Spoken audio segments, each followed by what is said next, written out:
everybody, welcome back to my channel, or welcome if you are new. My name is Paige, this is my Great Pyrenees Mellow, and in today's video, we're going to be giving you 10 tips on how to train these floofs right here. So without further ado, let's get on with the video. So number one is going to be patient. Great Pyrenees often take a few seconds to respond to a command, so make sure you're patient. They can get bored super easily, so if you're not patient with them and if you don't take the time to let them try and acknowledge what you're asking of them, you're not going to get anywhere in their training process.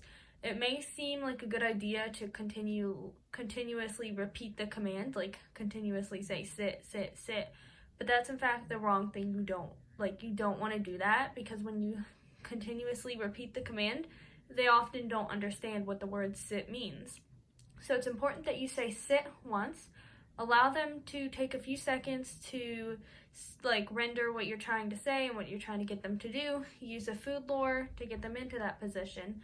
If they get distracted or get bored, make sure to bring them back to the place and try again. But again, you don't want to repeat the command over and over. You want to say it once. If they don't do it, then you can try again after a couple of seconds of saying that command. So number two is going to be confident. Whenever training a Great Pyrenees, you want to make sure you're confident. They can tell when you're not confident and when you have no idea what you're doing.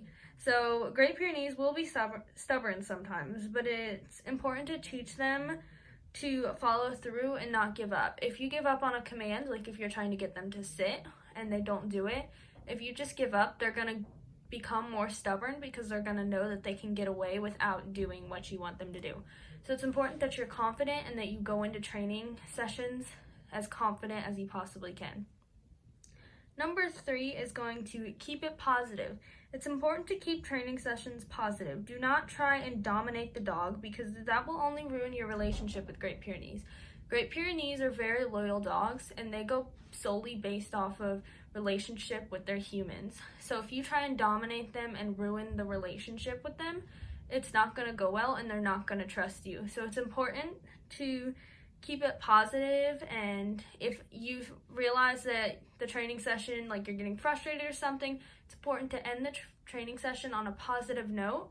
So if you know they can't do something yet, don't try and do that yet, and just end the training session on a positive note.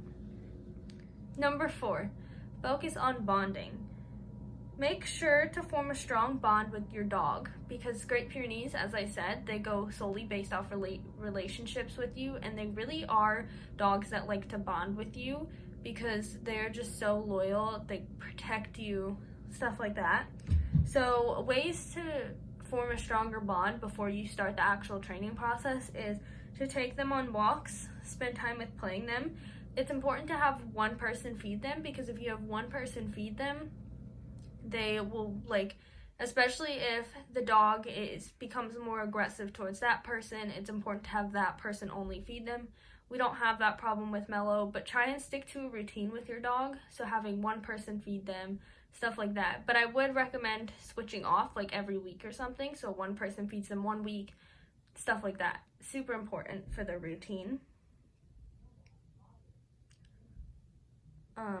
Number five, this one is a little weird. It is keep a sense of humor. The reason why is because training a Great Pyrenees can make you lose your mind. They can be super stubborn. They're not going to want to listen. It takes them a while to process the command you're asking for. So you want to just make sure you keep a sense of humor throughout the whole process.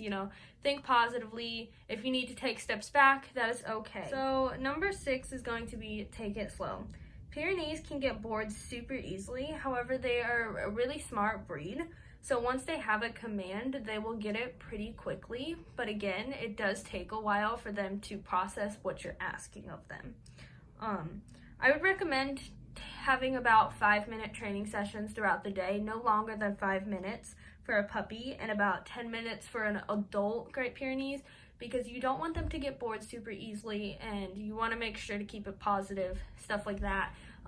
Practice things that you already know, and then designate one training session to learning new things. But keeping these short training sessions will help get your puppy trained quicker, and they will understand commands better than they would if you have longer training sessions, and you can have multiple 5-minute training sessions. Just don't overtrain your puppy in one day.